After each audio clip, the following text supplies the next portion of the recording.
Hello friends, आज आप लोग मेरे साथ पढ़ रहे होंगे क्लास 12th की केमिस्ट्री की सेकंड बुक का chapter number 1 haloalkanes and haloarenes naming नेमिंग रिएक्शंस। तो नेमिंग रिएक्शंस आज हमको जो पढ़नी है, मैं आपको एक उसका पहले ओवरव्यू दे देता हूँ कि कौन कौन सी नेमिंग रिएक्शंस आज हमको पढ़नी है। देखिए, बोर्ड पे आपके पास लिखी हुई हैं सारी नेमिंग रिएक्शंस जो हमें इस चैप्टर में पढ़नी है। सबसे पहले हमको पढ़ना है डायएज़ोटाइजेशन रिएक्शन। ये रिएक्शन होती है बेंजीन डायजोनियम क्लोराइड की प्रिपरेशन। उसके बाद सेकेंड रिएक्शन पढ़नी है हमको सेंडमियर्स रिएक्शन, और सेंडमियर्स रिएक्शन जो है वो लिंक्ड है किससे, डायएज़ोटाइजेशन रिएक्शन से। अब मैंने इन रिएक्शंस को इस तरीके से बांटा है कि जो भी सेम सेम दिखने वाली और सेम सेम प्रोसीजर वाली, जिनके रिजल्ट्स थोड़े बहुत सेम मिलते हैं या कहीं ना कहीं उनमें लिंकेज है, ऐसी रिएक्शंस को एक साथ लिखा हुआ है। जैसे जो शुरू की दो रिएक्शंस हैं ये आपको बिल्कुल लगभग सेम दिखेंगी। एक का प्रोडक्ट दूसरे की का रिएक्टेंट बन जाएगा, मतलब इस रिएक्शन का जो प्रोडक्ट होगा वो इस रिएक्शन का रिएक्टेंट बन जाएगा। इस तरीके से मैंने आपको ये सारी रिएक्शंस दी हुई हैं। अब फर्स्ट इसमें सबसे पहले अपन ये देखेंगे कि ये दोनों रिएक्शंस आपस में लिंक्ड हैं। फिर आपको ये दिखेगा कि ये डार्जन्स रिएक्शन, फिंकलस्टीन रिएक्शन और स्वार्ट्स रिएक्शन, ये तीनों रिएक्शन आपको हल्की हल्की सी सेम दिखेंगी। ये पूरी तरह सेम तो नहीं है, लेकिन इनके प्रोडक्ट्स जो होंगे वो लगभग सेम होंगे।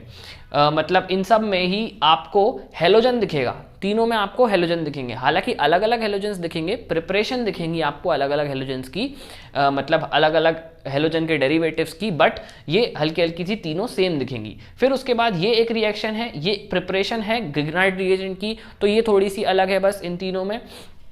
फिर इसके बाद अपन को ये तीन रिएक्शन बिल्कुल सेम दिखेंगी, बिल्कुल बहुत सारा, मतलब इसमें 50% सिमिलैरिटी देखने को मिलेगी, 50% सिमिलैरिटी नहीं देखने को मिलेगी। तो अपन क्या करेंगे, इस तरीके से पढ़ लेंगे कि अपन उसको माइंडसेट बना सकें किसी भी चीज़ का। जैसे शुरुआत की जो रिएक्शंस हैं ये बिल्कुल आपको थोड़ी थोड़ी सेम दिखेंगी, तो आपको माइंडसेट बन जाएगा कि हाँ भाई इसमें थोड़ा थोड़ा लिंकेज है। फिर उसके बाद ये तीन रिएक्शन लिंक्ड हैं, तो आपके माइंड में ये दिखेगा कि हाँ वुड्स रिएक्शन, फिटिक रिएक्शन और वुड्स फिटिक रिएक्शन, ये तीनों रिएक्शन आपस में कहीं ना कहीं लिंक्ड है।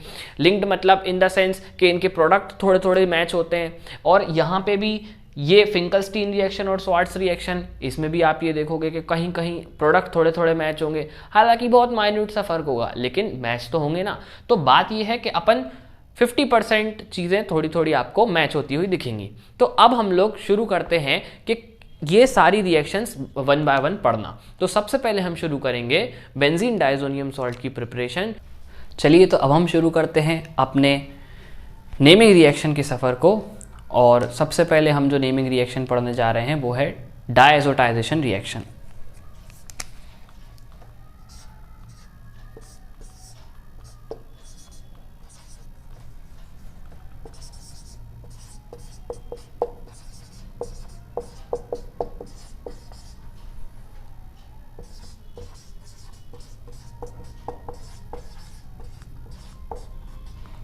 अब सबसे पहले ये देखना है कि डायएज़ोटाइजेशन रिएक्शन होती किस लिए है। तो ये होती है प्रिपरेशन ऑफ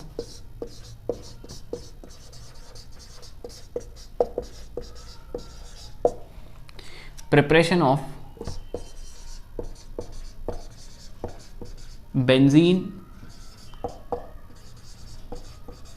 डायजोनियम क्लोराइड। ये बेंजीन डायजोनियम क्लोराइड की प्रिपरेशन है। और ये देख लीजिए आप, बेंजीन डायजोनियम क्लोराइड होता क्या है।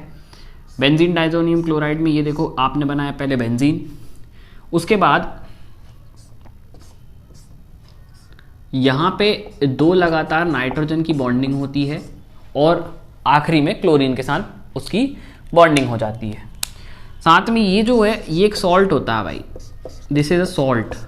अब सॉल्ट होने की वजह से ये जो इसका हिस्सा होता है ना, ये वाला, ये नेगेटिव होता है और ये बचा हुआ पूरा मॉलिक्यूल जो है वो पॉजिटिव होता है।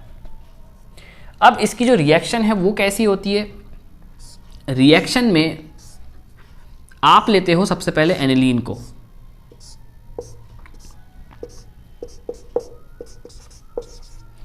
एनिलीन की रिएक्शन हम कराते हैं NONO2 के साथ प्लस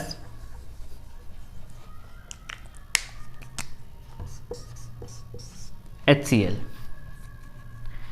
ये जो रिएक्शन होती है ये एक बहुत ही स्पेसिफिक टेम्परेचर पे चल रही होती है, 0 डिग्री से 5 डिग्री सेल्सियस पर। और यहाँ पे इसको अगर मैं इसमें रखूँ केल्विन में, तो ये कुछ इस तरीके से आप लिखोगे। तो ये जो रिएक्शन है इसका ही प्रोडक्ट होता है आपका बेंजीन डायज़ोनियम क्लोराइड।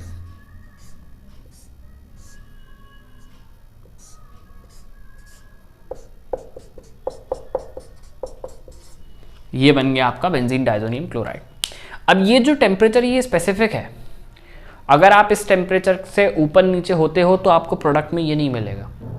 ये इसलिए नहीं मिलेगा क्योंकि जो नाइट्रोजन की डबल बॉन्ड नाइट्रोजन, ये जो लिंकेज दिख रही है नाइट्रोजन डबल बॉन्ड नाइट्रोजन वाली, ये सिर्फ 0 to 5 डिग्री सेल्सियस पे ही आपकी एग्जिस्ट कर पाएगी। इससे ज़्यादा अगर मैं टेम्परेचर दूंगा तो ये जो लिंकेज है ये हट के ये इस मॉलिक्यूल से निकल जाएगा और डाई नाइट्रोजन के फॉर्म में उड़ जाएगा। इसलिए इसकी जो रिएक्शन हम करेंगे, जब इसकी प्रिपरेशन करेंगे तो 0 to 5 डिग्री सेल्सियस यहाँ पे रखेंगे। तो ये तो थी आपकी बेंजीन डायज़ोनियम क्लोराइड की रिएक्शन, ये हो गई आपकी इसकी प्रिपरेशन। तो जो यहाँ पे टेम्परेचर है वो काफ़ी इंपॉर्टेंट है, 0 degree Celsius to 5 degree Celsius. और ये हो गया आपका एनिलीन। तो ये तो थी हमारी छोटी सी एक रिएक्शन, बेंजीन डायज़ोनियम क्लोराइड की रिएक्शन। अब हम अगली रिएक्शन पढ़ेंगे, सैंडमियर्स रिएक्शन।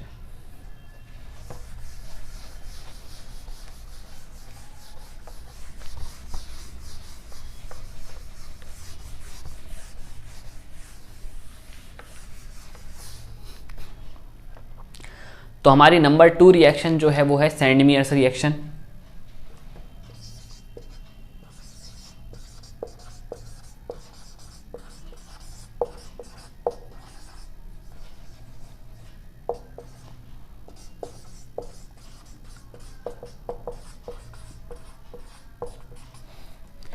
अब सैंडमियर रिएक्शन में क्या होता है, जो अपन का रिएक्टेंट होता है वो डायजोटाइजेशन रिएक्शन का प्रोडक्ट था। इसका मतलब ये है कि जो सैंडमियर रिएक्शन होती है it is a reaction of benzene diazonium chloride.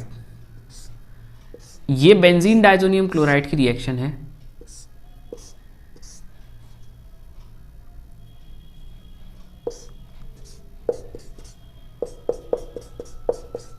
ये बेंजीन डायज़ोनियम क्लोराइड के साथ रिएक्शन हम कराते हैं।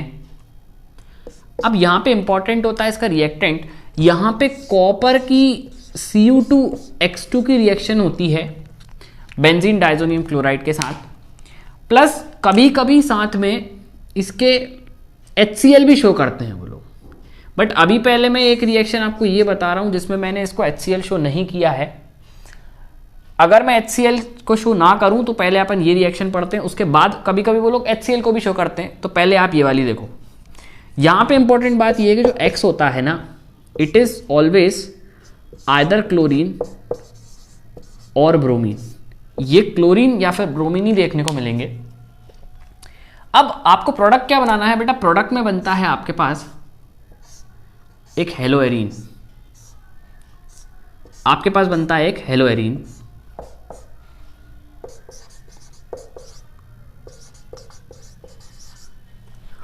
अब इंपॉर्टेंट बात यह है कि ये जो मॉलिक्यूल था बेंजीन डायज़ोनियम क्लोराइड वो 0 to 5 डिग्री सेल्सियस पे ही एग्जिस्ट करता है। अब यहाँ पे तो कोई टेम्परेचर आपको उसने बताया नहीं है, तो टेम्परेचर नहीं बताया तो आप क्या मानोगे कि ये जो पूरी कहानी चल रही होगी ये रूम टेम्परेचर पे चल रही होगी। तो जब रूम टेम्परेचर पे चलेगी तो ये जो मॉलिक्यूल है ये तो एग्जिस्ट नहीं करेगा। तो इसकी जो बॉन्डिंग होती है ना ये एग्जिस्ट नहीं करती other than 0 to 5 degree Celsius. तो ये अगर 0 to 5 डिग्री सेल्सियस से कुछ अलग हटके टेम्परेचर होगा तो इस मॉलिक्यूल में से नाइट्रोजन निकल जाएगा। ये इस तरीके से ये नाइट्रोजन गैस जो है वो N2 गैस निकल जाएगी। ये काफ़ी इंपॉर्टेंट बात है कि N2 गैस निकल जाएगी। और अब जो प्रोडक्ट बनाना है, आप ये सोच रहे होगा कि ये N2 निकला तो यहाँ पे Cl लगा देते हैं, ऐसा नहीं होता। ये जो कॉपर के साथ जो बैठा होता है ना, एलिमेंट प्रेजेंट विथ कॉपर, या आप बोलोगे हेलोजन प्रेजेंट विथ कॉपर,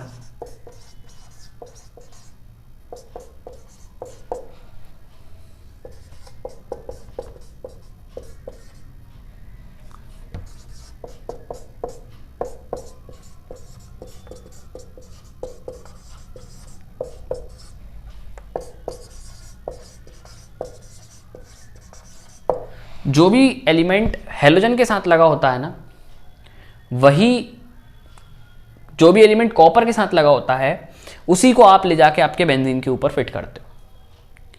तो अगर मान लो यहाँ पे क्लोरीन लगा होता तो यहाँ पे क्लोरोबेंजीन बन जाता, और यहाँ पे अगर ब्रोमीन लगा होता तो यहाँ पे ब्रोमोबेंजीन बन जाता। यही कहानी है, इतनी सी थी सैंडमियर्स रिएक्शन। अब मैं इसके दो फॉर्म पढ़ा देता हूँ आपको, एक क्लोरीन के साथ और एक ब्रोमीन के साथ। अब यहाँ पे हम इसी रिएक्शन के दो अलग अलग फॉर्म्स पढ़ रहे हैं, एक बार क्लोरीन के साथ है रिएक्शन और एक बार ब्रोमीन के साथ है। तो ये है आपका बेंजीन डाइजोनियम क्लोराइड। इसकी एक बार Cu2Cl2 के साथ रिएक्शन है, एक बार Cu2Br2 के साथ रिएक्शन है। साथ में क्या होता है, कभी कभी ये लोग HCl भी देते हैं, यहाँ पे HCl और यहाँ पे HBr भी देते हैं।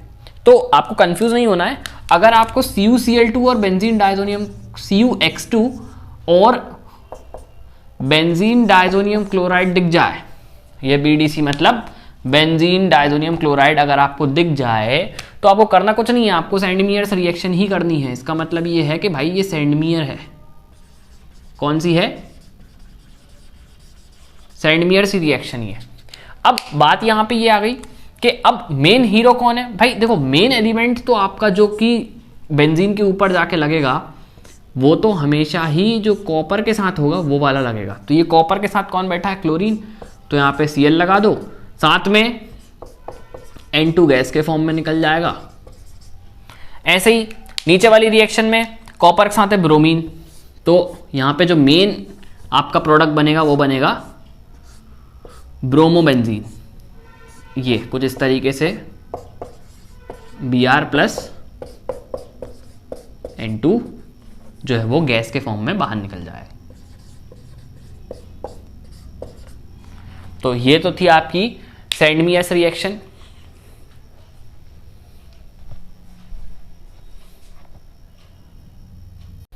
अब हम पढ़ेंगे अपनी तीसरी रिएक्शन जो कि है डार्जन्स रिएक्शन।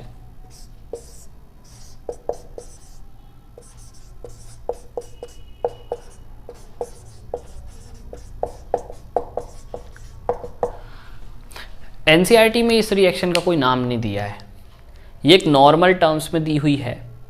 आपकी जो एनसीईआरटी में ये रिएक्शन है, इस रिएक्शन में अल्कोहल का यूज़ होता है। क्या यूज़ होता है? अल्कोहल की ये रिएक्शन होती है। साथ में ये बहुत इंपॉर्टेंट रिएजेंट है SO2Cl2। अब SO2Cl2 जो होता है, आपको मैंने पहले भी बताया था कि SO2Cl2 is a halogenating agent. Halogenating agent होता है ये।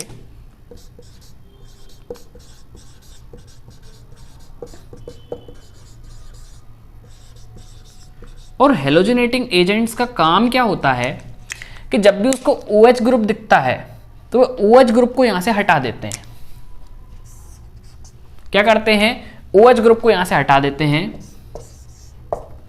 और Cl ग्रुप लगा देते हैं। मतलब जिस भी मॉलिक्यूल, अब यहां पे आपके पास हेलोजन कौन सा है? Cl है, तो आप यहां पे Cl लगाओगे। साथ में अब देखो यहां पे होगा क्या, SO2, यहां पे SO और इसका O, साथ में SO2 गैस बना लेंगे।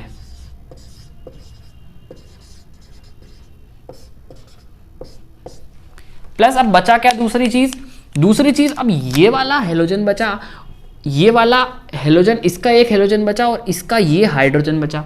अब ये हेलोजन और हाइड्रोजन मिलके क्या बना लेंगे? HCl gas. तो इस तरीके से ये रिएक्शन चलती है। बस काम की बात ये है कि आप लोगों को ये जो रिएक्शन दी हुई है ये कोई नाम से नहीं दी एनसीईआरटी में, तो आपको पता होना चाहिए कि भाई SO2Cl2 का फंक्शन क्या होता है। वो एक हेलोजेनेटिंग एजेंट होता है और हेलोजेनेटिंग एजेंट क्या करते हैं? Replaces OH group to Cl group,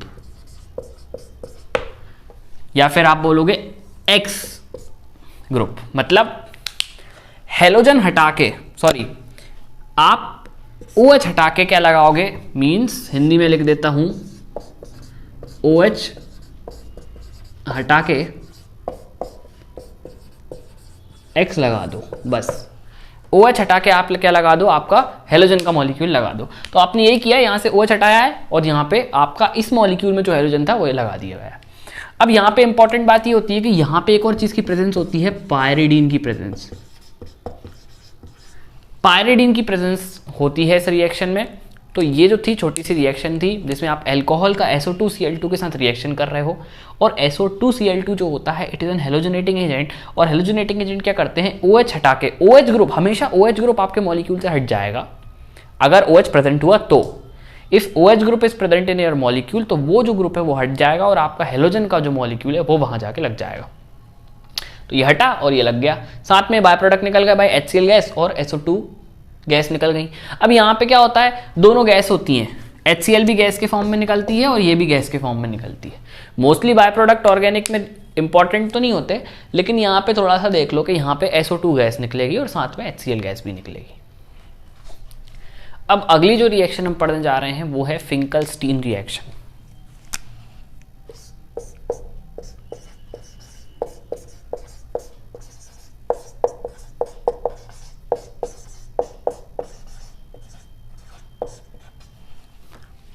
Finkelstein reaction में क्या होता है कि ये जो रिएक्शन होती है ये एल्काइल हैलाइड की रिएक्शन होती है।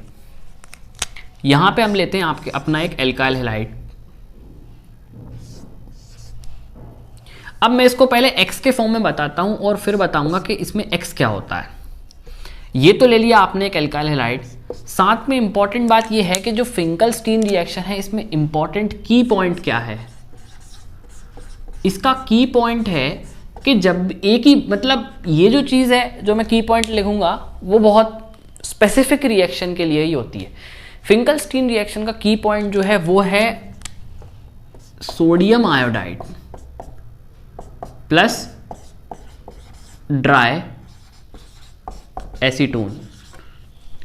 तो ऐसा बोलना आप कि फिंकलस्टीन साहब जो थे वो नाई थे। ये क्या होता है, NaI हो गया ना। व्हाट इज NaI, ये दिख रहा है NaI मतलब नाई, बार बार को बोलते हैं ना नाई। तो फिंकलस्टीन साहब थे नाई।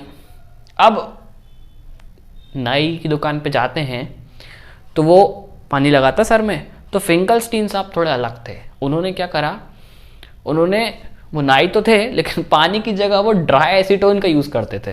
तो क्या बोलना अपन को कि फिंकलस्टीन साहब नाई थे और वो पानी की जगह ड्राई एसीटोन का यूज़ करते थे। ये ड्राई एसीटोन बहुत इंपॉर्टेंट है। अब इसका एक बहुत इंपॉर्टेंट फंक्शन है जो आगे देखेंगे। रिएक्शन कुछ नहीं है भाई, रिएक्शन तो एक ही लाइन में खत्म हो जाएगी। NaI से अपन को इसकी रिएक्शन करानी है और यहाँ पे ड्राई एसीटोन की प्रेजेंस रखनी है। तो RX की रिएक्शन कराई आपने NaI के साथ, और ये क्या बनाएगा आपके पास, ये इंपॉर्टेंट बात है, ये बनाएगा Ri प्लस NaX। अब देखो हो क्या रहा है कि इंपॉर्टेंट ये है कि X इज इक्वल्स टू यहाँ पे भी क्लोरीन और ब्रोमीन ही होंगे। इसकी कोई रीजनिंग नहीं पढ़नी अपन को इसको सीधा याद ही करना है। और दूसरी बात ये जो होता है, फिंकलस्टीन रिएक्शन में आयोडो प्रोडक्ट बनता है। क्या बनता है, एल्काइल आयोडाइड। ये भी इंपॉर्टेंट बात है, वो डायरेक्ट पूछ सकते हैं कि फिंकलस्टीन रिएक्शन का जो प्रोडक्ट बनेगा वो क्या बनेगा, उसको एक शब्द में बताओ तो मोस्टली एल्काइल आयोडाइड ही बनेगा। क्या बनेगा, एल्काइल आयोडाइड। अब ये जो है ये आपका मिला है बाय प्रोडक्ट। अब इस बाय प्रोडक्ट, ये भी इंपॉर्टेंट बात है कि अब यहां से शुरू हो जाता है ड्राई एसीटोन का फंक्शन।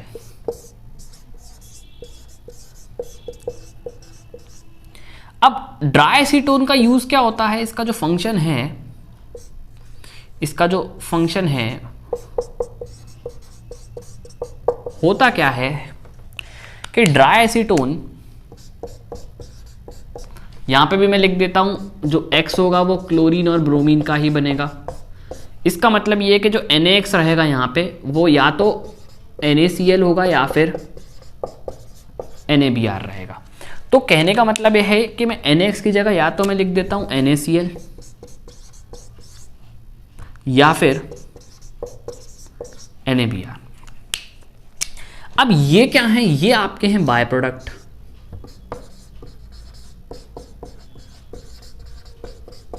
अब ड्राई एसीटोन क्या करेगा, हमारे इस बाय प्रोडक्ट का पर्सिपिटेशन हेल्प करेगा। तो हम क्या लिखेंगे, ड्राई एसीटोन, यहां से मैं फंक्शन हटा देता हूं, इधर लिख लो तुम लोग फंक्शन,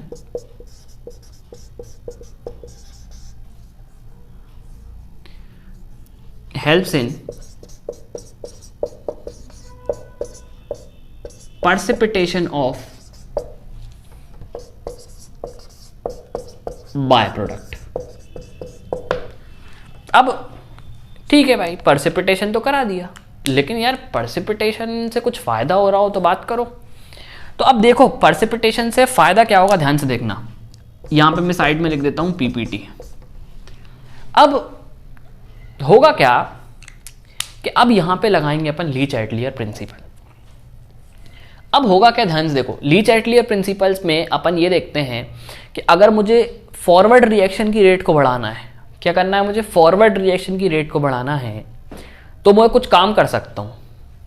वो काम क्या होंगे, उनमें से एक काम मैं आपको बता रहा हूं कि अगर मैं यहां पे या तो प्रोडक्ट का अमाउंट कम करता जाऊं या फिर रिएक्टेंट का अमाउंट बढ़ाता जाऊं, तो मेरी फॉरवर्ड रिएक्शन प्रमोट हो जाएगी। तो अब हम लोग क्या कर रहे हैं, हम लोग इसकी बनवाते हैं पीपीटी। इसकी बनवा दी पीपीटी किसने, ड्राई एसीटोन ने। तो अब ये पीपीटी बन गया और ये जो है ये रिएक्शन से अलग हो गया। तो भाई प्रोडक्ट कम हो रहा है ना, और प्रोडक्ट कम होगा तो फॉरवर्ड रिएक्शन बढ़ जाएगी। तो अपन यहां पे क्या लिखेंगे, ड्राई एसीटोन का फंक्शन है कि हेल्प्स इन पीपीटी फॉर्मेशन, या फिर मैं बोलूंगा पर्सिपिटेशन ऑफ बाय प्रोडक्ट। और हमारे बाय प्रोडक्ट कौन है, ये NaCl एंड NaBr, इनके पर्सिपिटेशन में हेल्प करेगा और फॉरवर्ड रिएक्शन को प्रमोट करेगा। तो क्या करेंगे अपन, बोलेंगे प्रमोट फॉरवर्ड रिएक्शन। इसका मतलब यह है कि जब हमारा फॉरवर्ड रिएक्शन ज्यादा होगा, मतलब फॉरवर्ड रिएक्शन आगे जा रही है, तो एल्काइल हैलाइड का प्रोडक्शन बढ़ जाएगा। तो अपन बोलेंगे हेंस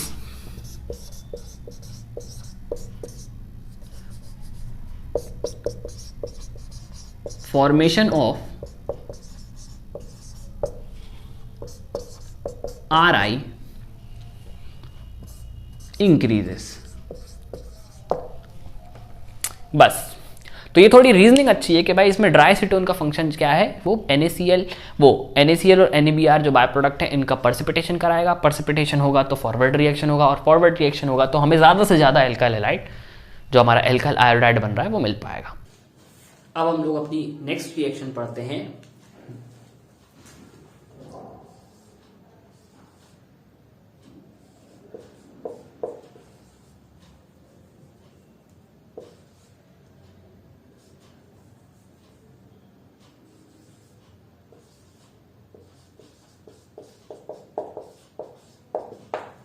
अब शॉर्ट्स रिएक्शन में भी जो फिंकरस्टीन रिएक्शन हमने पढ़ी थी, बिल्कुल सेम टू सेम रिएक्टेंट होता है उसका भी। यहां पे भी मैं RX लिखूंगा और यहां पे भी मैं इस X को या तो Cl लिखूंगा या तो Br लिखूंगा। बट इंपॉर्टेंट बात यह है कि यहाँ पे जो रिएक्शन हम कराते हैं, ये कराते हैं हम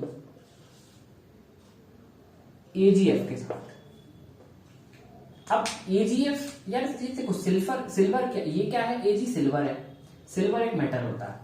तो यहां पे एक वर्ड बोला जाएगा कि जब भी हम RCl की या RBr की रिएक्शन कराएंगे मेटेलिक फ्लोराइड के साथ, किसके साथ, मेटेलिक फ्लोराइड, मतलब ये कोई मेटल है उसके साथ अगर फ्लोरीन लगा हो, तो यहां पे जो प्रोडक्ट बनता है आपका बनेगा RF प्लस AgX।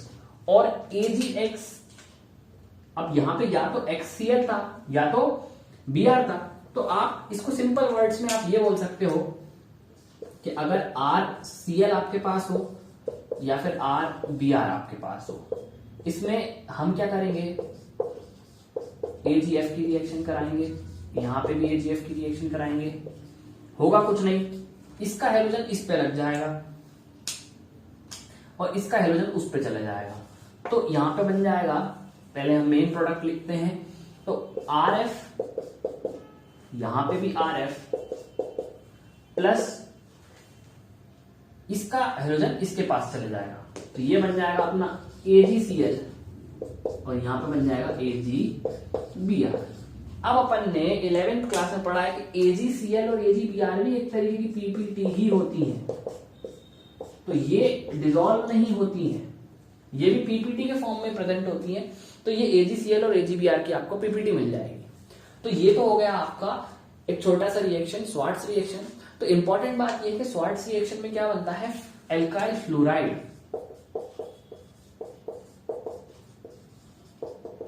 ये देखो आप, एल्काइल फ्लोराइड का फॉर्मेशन यहाँ पे हो रहा है। तो ये मेटालिक सिल्वर, कभी कभी आप क्या बोलते हो कि एल्काइल हैलाइड की ये मेटालिक सिल्वर, इसको एक नाम वर्ड दिया जाता है कि कोई भी बहुत सारे मेटालिक सिल्वर हो सकते हैं, इसमें कोबाल्ट का फ्लोराइड भी हो जाता है और 2-3 फ्लोराइड हो जाते हैं। लेकिन हम एक जनरल बात करेंगे कि अगर मेटालिक सिल्वर मेंशन्ड है, मेटालिक सिल्वर नहीं, मेटालिक फ्लोराइड, अगर मेटालिक फ्लोराइड जो है, अगर हम एल्काइल हैलाइड की मेटालिक फ्लोराइड के साथ रिएक्शन करा रहे हैं तो उसमें एल्काइल फ्लोराइड बनेगा और बाकी इसकी पीपीटी बन जाएगी।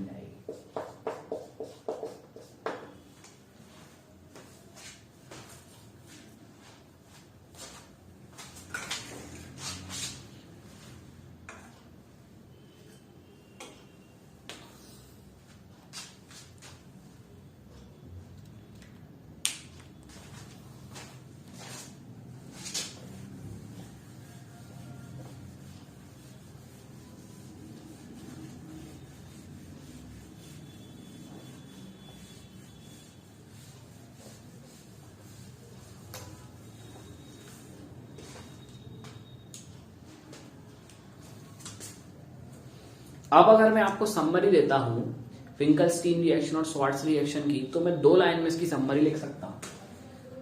मैं क्या करूंगा, यहां पे Rx लूंगा, x इज इक्वल टू होता है या तो Cl या तो Br। अब या तो Cl हो गया या तो ये Br हो गया। अब अगर इसकी रिएक्शन में NaI और ड्राई एसीटोन से करता हूं तो मेरी कुछ अलग रिएक्शन होगी। और अगर इसी रिएक्टेंट को मैं AgF के साथ रिएक्ट कराता हूं तो होता कुछ नहीं है, यहां पे भी जो NaI का हाइड्रोजन है वो यहां लग जाएगा, इसके पास चले जाएगा, और ये जो है ये इसके पास चले जाएगा। तो यहां पे भी बनेगा आपका NaX और यहां पे Ri, और ये यहां पे क्या बनेगा भाई, यहां पे आपका ये Rf प्लस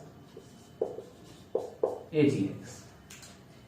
ये देखो, ये आयोडो प्रोडक्ट बन रहा है, ये फ्लोरो प्रोडक्ट बन रहा है। जहां पे आयोडीन वाला प्रोडक्ट बनेगा इसको बोलेंगे हम फिंकलस्टीन रिएक्शन। ये फिंकलस्टीन साहब है और ये जो है ये स्वार्ट्स साहब है।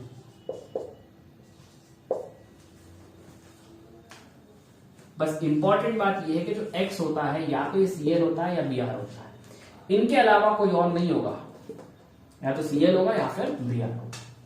तो ये जो है फिंकलस्टीन और ये है स्वार्ट्स रिएक्शन। अब इंपॉर्टेंट बात देखो क्या बोलना चाह रहा हूं, दोनों ही रिएक्शन में हुआ ये था कि ये जो इसका आयोडीन इसके पास चला गया और इसका X इसके पास चला गया, तो इसका हाइड्रोजन इस वाले मॉलिक्यूल के पास चला गया और इसका हाइड्रोजन इस वाले मॉलिक्यूल के पास चला गया। ऐसे ही इस रिएक्शन में भी यही हो रहा है कि भाई इसका जो हाइड्रोजन इसमें लगा हुआ था वो जाएगा Ag के साथ, और जो ये वाला इसका हाइड्रोजन है वो चला जाएगा कहां, R के साथ। तो एक्चुअल में इन दोनों ही रिएक्शंस को अपन क्या बोलते हैं, बोथ रिएक्शंस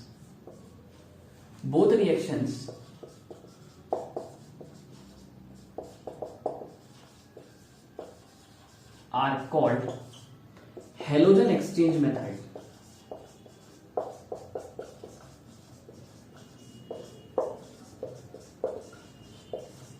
इन दोनों ही रिएक्शन को हम क्या बोलते हैं, हेलोजन एक्सचेंज मेथड। तो पूछ सकते हैं हेलोजन एक्सचेंज मेथड में कौन कौन सी रिएक्शन आती है, तो फिंकलस्टीन और स्वार्ट्स दोनों आती है।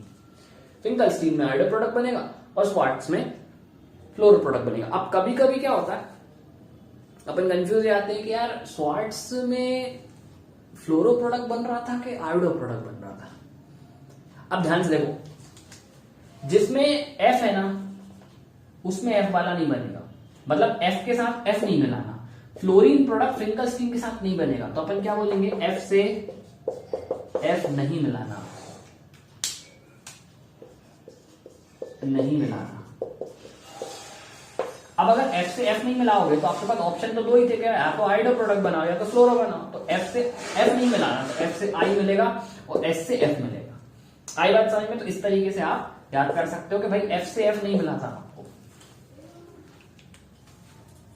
अब हम बढ़ते हैं अपनी अगली रिएक्शन की तरफ, जो है preparation of Grignard reagent.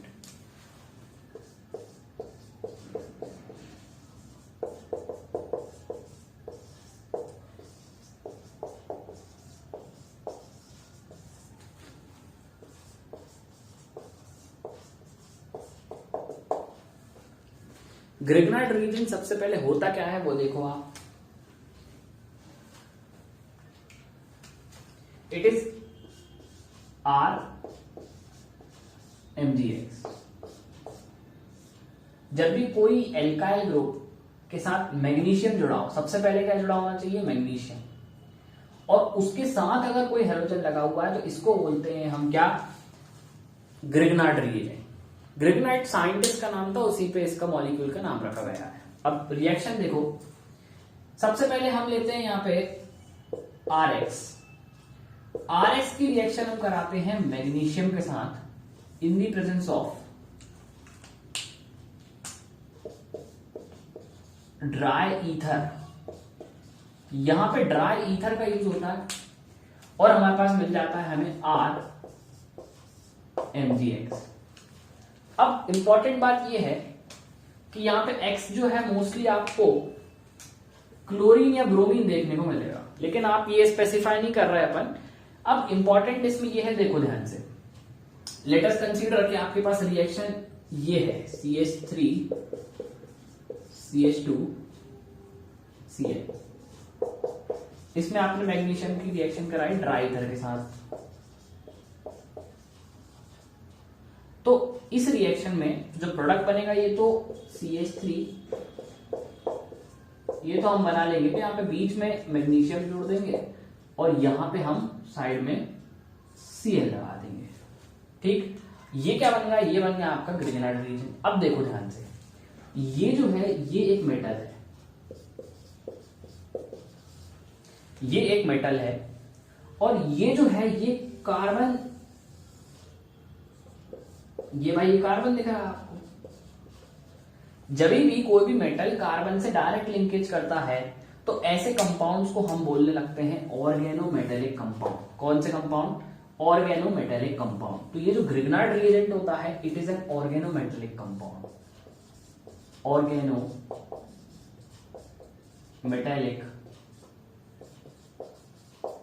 Compound. ठीक, इसका मतलब ये है कि जब भी कोई भी मेटल कार्बन से डायरेक्ट लिंकेज करेगा, मेटल कार्बन की डायरेक्ट लिंकेज, क्या लिखेंगे अपन,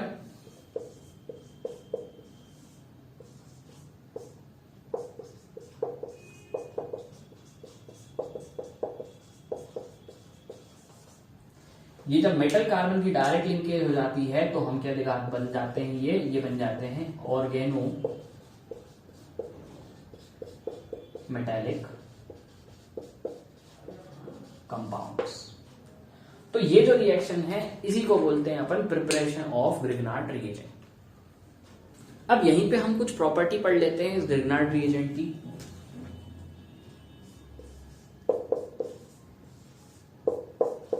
हमने एक बार ब्रोमीन वाला ग्रिग्नार्ड रिएजेंट देख लिया। अब यहां पे इंपॉर्टेंट बात ये होती है कि भाई ये वाला जो ग्रिग्नार्ड रिएजेंट है ये हमेशा MgBr प्लस, जो कि प्लस इस पे आता है, प्लस R माइनस के फॉर्म में टूटता है। कोई भी रिएक्शन जब हम करेंगे उसमें आपको ग्रिग्नार्ड MgBr प्लस और R माइनस में तोड़ना है। दूसरी बात, ये वाला जो इसका बॉन्ड होता है, कौन सा, ये वाला, ये इसमें बहुत ज्यादा आयोनिक नेचर होता है। इस वाले बॉन्ड में बहुत ज्यादा आयोनिक नेचर होता है। अब तीसरा जो पॉइंट है, तीसरा पॉइंट इसमें ये है कि जब भी ग्रिग्नार्ड रिएक्शन रिएजेंट जो होगा, जब भी इसको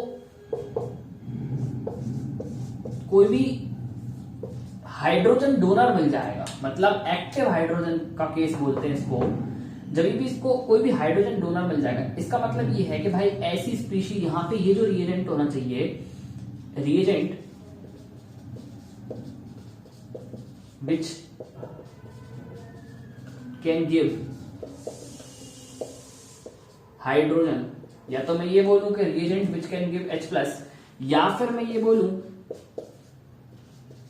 रिएजेंट विच हैव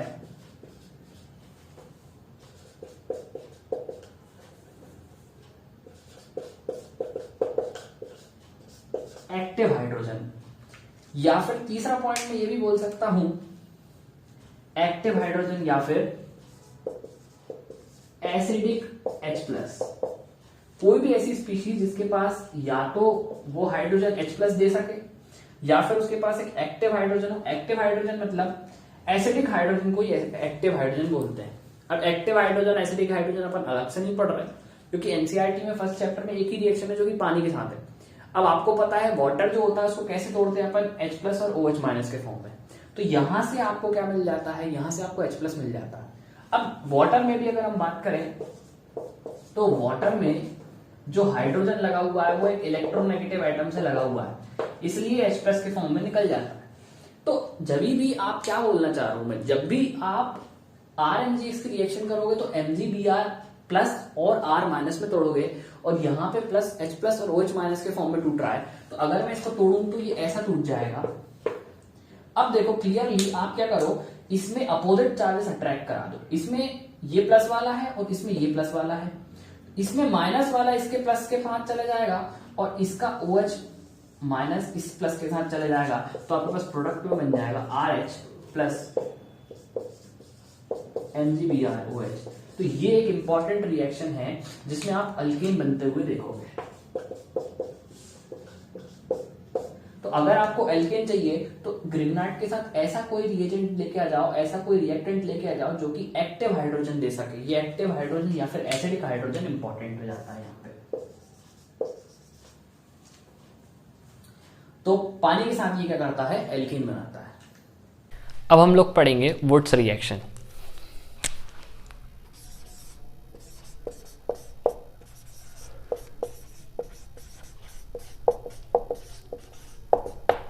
अब वुड्स रिएक्शन में अपन को क्या देखना है कि इसमें क्या होता है, कोई एल्काइल हैलाइड होता है, एल्काइल हैलाइड होता है कोई। अब इस एल्काइल हैलाइड में जैसे मैंने यहाँ पे क्लोरीन एल्काइल क्लोराइड ले लिया, इसको हम क्या बोलेंगे, इसको बोलेंगे मिथाइल क्लोराइड। अब इसकी हम सोडियम के साथ रिएक्शन कराते हैं। ये स्पेसिफिक है, स्पेसिफिक है कि आप वुड्स रिएक्शन में सोडियम का ही यूज़ करोगे और दूसरा एल्काइल हैलाइड का ही यूज़ करोगे। ये क्या हो जाएगा आपका मिथाइल क्लोराइड।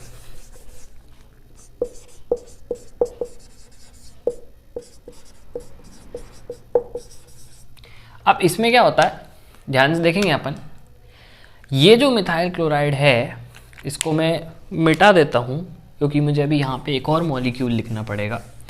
अब यहाँ पे क्या होता है, ये सोडियम जो है ये मेटल है। अब मेटल और हेलोजन की जो एफिनिटी होती है वो बहुत ज़्यादा होती है। मतलब जब भी मेटल को क्लोरीन दिखेगा तो वो तुरंत उसके साथ बॉन्ड बनाएगा। तो अब इसमें क्या करते हैं अपन, दो मॉलिक्यूल लेते हैं किसके, एल्काइल क्लोराइड के, और ये सोडियम जो होता है इसके भी हम दो मॉलिक्यूल लेंगे और यहाँ से 2NaCl बाहर निकाल देंगे। तो ये 2NaCl निकल जाएगा। अब आपके पास बचा क्या, देखो CH3 आपस में बॉन्ड बना लेंगे। तो ये देखो प्रोडक्ट में आपका बन गया अल्केन। इस रिएक्शन को हम बोलते हैं वुड्स रिएक्शन। अब इससे मिलती जुलती एक और रिएक्शन है फिटिग रिएक्शन। ये एक अलग रिएक्शन होती है और ये फिटिग एक अलग होती है। बस फिटिग रिएक्शन में ज़्यादा कुछ डिफरेंस नहीं आता। बस यहाँ पे अपने एल्काइल हैलाइड लिया था, यहाँ पे आप एल्काइल हैलाइड लोगे,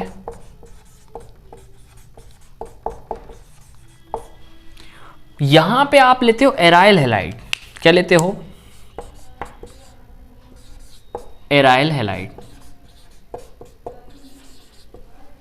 एराइल हैलाइड मतलब जिसमें कोई भी एरोमेटिक हैलाइड आप उठा लो और रिएक्शन बिल्कुल सेम है, सोडियम के साथ ही रिएक्शन करेंगे। जैसे अब मैंने इसमें यहाँ पे अपन ने ले लिया फॉर एग्जांपल, हम ले लेते हैं यहाँ पे क्लोरोबेंजीन और यहाँ पे इसकी सोडियम के साथ रिएक्शन कराएंगे।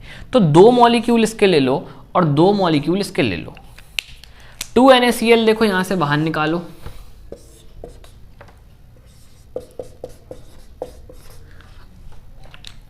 और अब बची क्या? 2 बेंजीन की रिंग।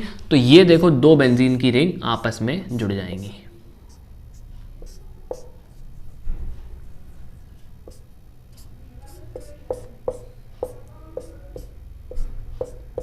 ये हो गया आपका फाइनल प्रोडक्ट। तो कुछ इस तरीके से ये दोनों रिएक्शन है, वुड्स रिएक्शन, फिटिक रिएक्शन। देखो वुड्स रिएक्शन जो होती है वो एल्काइल हैलाइड पे चलती है, फिटिक रिएक्शन जो है वो एराइल हैलाइड पे चलती है, और दोनों में यूज़ हम दोनों में ही सोडियम का करते हैं। ये दोनों की इंपॉर्टेंट बात है। अब होगा क्या कि वुड्स रिएक्शन में आपने एल्काइल हैलाइड और सोडियम लिया था, फिटिक रिएक्शन में हमने एराइल हैलाइड और सोडियम लिया था। अब हम क्या करेंगे? इन दोनों रिएक्शन को मर्ज कर देंगे और वो बन जाएगी आपकी वुड्स फिटिक रिएक्शन।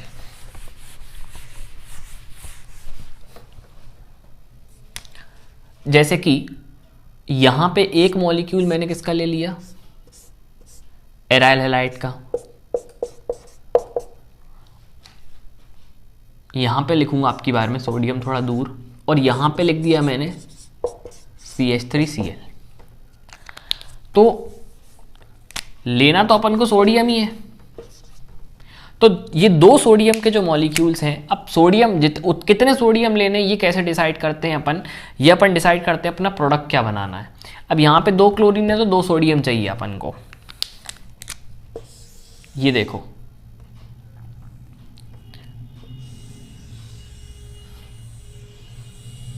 ये 2, एक ये क्लोरीन हो गया, ये एक क्लोरीन हो गया, और ये 2 सोडियम हो गए। तो ये 2NaCl निकल जाएगा। साथ में क्या बनेगा भाई? ये रही बेंजीन, बची हुई फिनाइल रिंग, सॉरी। तो ये लो भाई फिनाइल की रिंग, और इसके ऊपर लगा दो आप CH3, तो ये बन जाता है आपका टाउलिन। तो इस रिएक्शन में ये वाला जो हिस्सा है, ये वाला, ये वुड्स रिएक्शन का है, और ये वाला रिएक्शन का, ये फिटिक रिएक्शन का हिस्सा है। इसलिए इसको हम वुड्स फिटिक रिएक्शन बोलते हैं, वुड्स फिटिक रिएक्शन। तो ये आपने सेम रिएक्शन 3 एक साथ पढ़ी। एक होती है वुड्स रिएक्शन जो कि एल्काइल हैलाइड की होती है, एक होती है फिटिक रिएक्शन, और एक दोनों की कंबाइंड पढ़ते हैं जो कि होती है वुड्स फिटिक रिएक्शन। अब ये आपने 9 रिएक्शन पढ़ी। पहली डायज़ोटाइजेशन रिएक्शन, दूसरी सैंडमीयर्स रिएक्शन, फिर अपन ने डार्टन्स रिएक्शन पढ़ी, उसके बाद फिंकलस्टीन पढ़ी, उसके बाद स्वार्ट्स रिएक्शन पढ़ी, फिर अपन ने ग्रिग्नार्ड रिएजन की प्रिपरेशन देखी, उसके बाद हमने ये 3 रिएक्शन देखी, वुड्स रिएक्शन, फिटिक रिएक्शन और वुड्स फिटिक रिएक्शन। तो इसी के साथ हमारा ये जो टॉपिक था नेमिंग रिएक्शन, कौन से अपने हेलो एल्केन और हेलो एरीन की जो नेमिंग रिएक्शन थी, ये नेमिंग रिएक्शन मेनली ख़त्म होती हैं। इसके बाद रिएक्शंस और आती हैं, इलेक्ट्रोफिलिक सब्स्टिट्यूशन रिएक्शंस और न्यूक्लियोफिलिक सब्स्टिट्यूशन रिएक्शंस। और ये जो हेलो एल्केन हेलो एरीन्स होते हैं ये न्यूक्लियोफिलिक सब्स्टिट्यूशन रिएक्शन शो नहीं करते, ये लोग इलेक्ट्रोफिलिक सब्स्टिट्यूशन रिएक्शन शो करते हैं। तो वो रिएक्शंस भी कुछ उनमें भी नेमिंग रिएक्शन होती है, जैसे फ्रिडेल-क्राफ्ट एल्काइलेशन, एसाइलेशन, बट उसको वहीं देखते हैं अपन, उसको अलग से नेमिंग के फॉर्म में नहीं पढ़ते। ये वो नेमिंग है जो डायरेक्ट पूछी जा सकती हैं। तो इसी के साथ अपनी नेमिंग रिएक्शंस यहाँ पे ख़त्म होती हैं, और हम मिलते हैं अपनी नेक्स्ट वीडियो में। जब तक के लिए अच्छे से आप लोग पढ़ते रहिए और अपने एग्ज़ाम के लिए प्रिपेयर करते रहिए।